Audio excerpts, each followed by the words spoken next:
मैं लोकगीत भोजपुरी बिरहा गायिका काजल गौड़ सादियाबाद गाजीपुर के रहने वाली हूँ।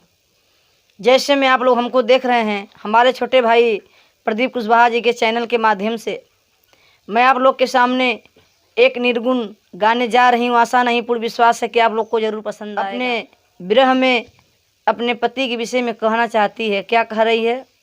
पहले तर्ज लगा।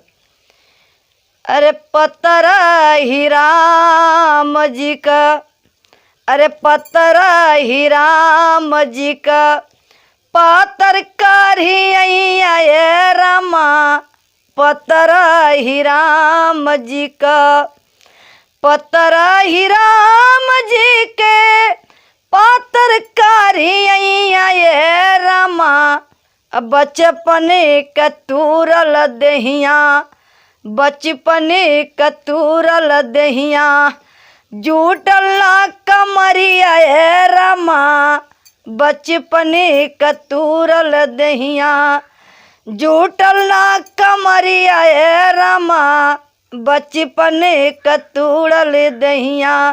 इ त तर्ज रहल।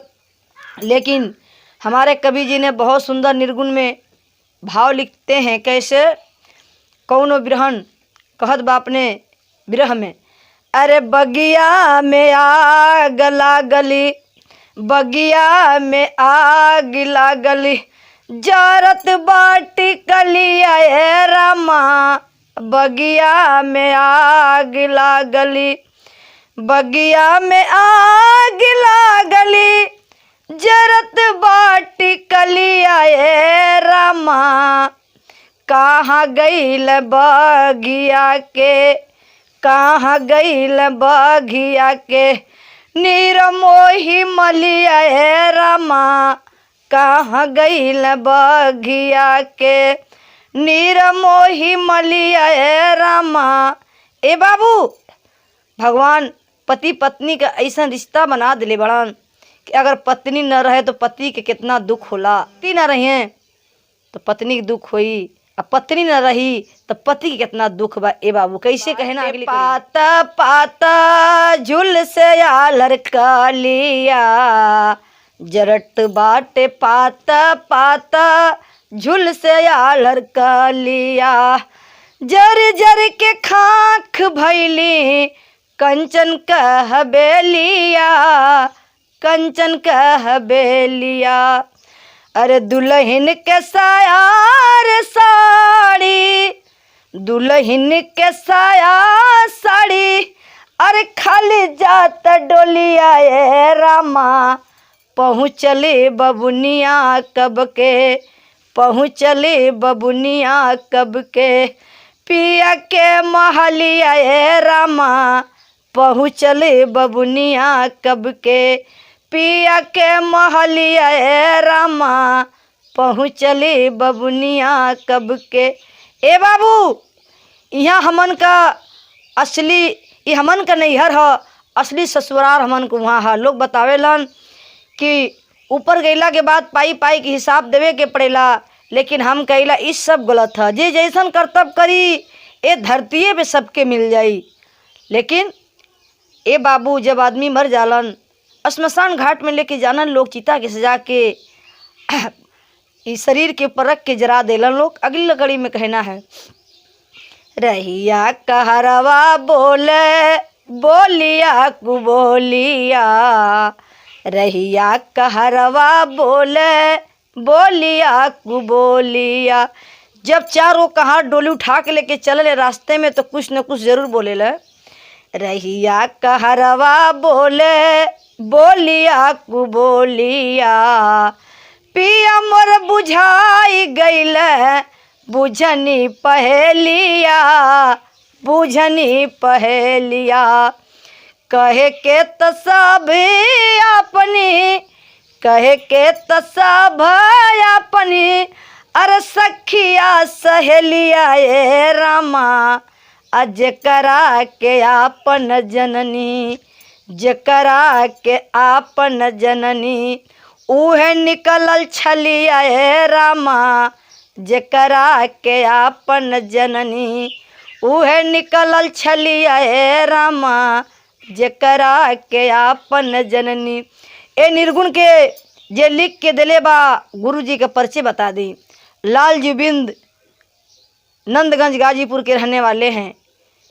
उनके माध्यम से निर्गुण हमको मिला है। कहना है, गुरु बिहारी लगन जीवत शिवधारी, गुरु बिहारी लगन जीवत शिवधारी, देवकी के बाघिया के लाल जी पुजारी, लाल जी पुजारी। अरे काजल निर्गुण गावे, काजल निर्गुण गावे, राखा पिया ललिया ए रामा, काजल निर्गुण गावे, राखा पिया ललिया ए रामा, काजल निर्गुण गावे। में हमको आप लोग देख रहे हैं हमारे छोटे भाई प्रदीप कुशवाहा जी के चैनल के माध्यम से। हमारे प्रदीप भाई जो हैं बिरहा लोग, हम जैसा कलाकारों की बात बहुत मेहनत करके चल करके दर्शकों के बीच भेजने के काम कर रहे हैं। इसके लिए मैं अपने छोटे भाई प्रदीप कुशवाहा जी को बहुत बहुत धन्यवाद देती हूँ। मालिक करें कि आपकी चैनल खूब चले भैया। आप इसी तरह मेहनत करके जा करके हम लोग की बात, हम जैसा कलाकारों की बात दर्शकों के बीच में आप भेज रहे हैं। इसके लिए बहुत लड़का भइल बा, ननद आइल बानी अपने नैहरे में। वो अपने पति देव से कहलिन कि ननद दी आइली, उनके नेक ओक चाहबे करी। का कहली, अरे रुपया मांग ननदी, रुपया मांग ननदी, लाल के बधाई, रुपया मांग ननदी, लाल के बधाई, रुपया मांग ननदी।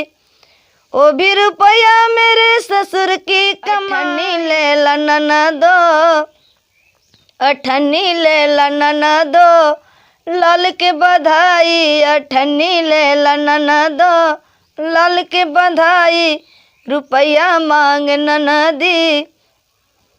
ओ भी अठन्नी मेरे भसुर की कमाई, ओ भी अठन्नी मेरे भसुर की कमाई, चवन्नी ले ला ननदो, लाल के बधाई, चवन्नी ले ला ननदो, लाल के बधाई, रुपया मांग ननदी, लाल के बधाई। हमरे सैया कुछ काम हम करत ना हम, ससुरे बसुर के कमाई के आसरा बा। फिर अगली कड़ी में का कहला, ठन्नी मेरे बसुर की कमाई, चवन्नी ले ला ननदो, लाल के बधाई। जमाना नहीं बा, आए ठन्नी चवन्नी से काम चली ना। दुअन्नी ले ला ननदो, लाल के बधाई, दुअन्नी ले ला ननदो, लाल के बधाई, रुपया मांग ननदी, लाल के बधाई। करा के सैया चल गईला बहारावा, आई बनात चल जाइब हमहू नैहरावा, तहर आई लैखी खाए रोटी भात के, तोहर आई लैखी खाए रोटी भात के, बुझत नैखा हमारा बात के, तहर आइल नैखी खाए रोटी भात के, बुझत नैखा हमारा बात के। बड़की गोतिनिया रोज मर्द संगे सोते, जरला जवानी असरे में दिया बूते, तो रोजे से जिया पे रोवतहनी रात में, बुझत नैखा हमारा बात के, रोजे से जिया पे रोवतहनी रात में। शादी भइल बा, ससुराल में आइल बाणी, और उनके पति देव प्रदेश में गइल बाणन। एहर ससुराल में प्रिया व्रत हई, उनके पति देव फोन करत हुआ। का कहलिन, फोन जब उठौलिन कहनी कि हेलो, कहलन कि का हो चिन्हत नहीं खू, तो कहलन कि भैया, तो कहलन कि ना चिन्हत नहीं खो, चिन्हत तानी कैसे। का कहलिन कि आज प्रिया व्रत हई, एहो हमर सोनवा कर जन फोनवा, चुमक के धर जन लत, एहो जान भूखल बानी, एहो हमर सोनवा कर जन फोनवा, चुमक के धर जन लत, एहो जान भूखल बानी आज भर पीड़िया बरत, एहो जान भूखल बानी आज भर पीड़िया बरत, एहो जान भूखल बानी। कहलन कि जौन तू लत धरा दिले बाड़ू कि हमार धरवली भइल बा बेचैनी, फोनवा धरवली भइल बा बेचैनी, कबे से बनी अपनत तू ही धरवले हो बाड़ू, रोजे रोजे चुमावा के लत तू ही धरवले हो बाड़ू, रोजे रोजे चुमावा के लत तू ही धरवले हो बाड़ू। कहली कि आज पीड़िया व्रत है आज भर मान जाई। फिर का अगली कड़ी में का कहनी, जानू अजभर मन के मनाला न हो, जानू अजभर मन के मनाला न हो, हम खा लेंगे तू जान खाला न हो, हम खा लेंगे तू जान खाला न हो। अरे तू बड़ भूखल हम बनी सूखली, तू बड़ भूखल हम बनी सूखल, गिरनी एक करवट तू ही धरवल हो बाड़ू, रोजे रोजे चुमावा के लत तू ही धरवल हो बाड़ू, रोजे रोजे चुमावा के लत तू ही धरवल हो बाड़ू।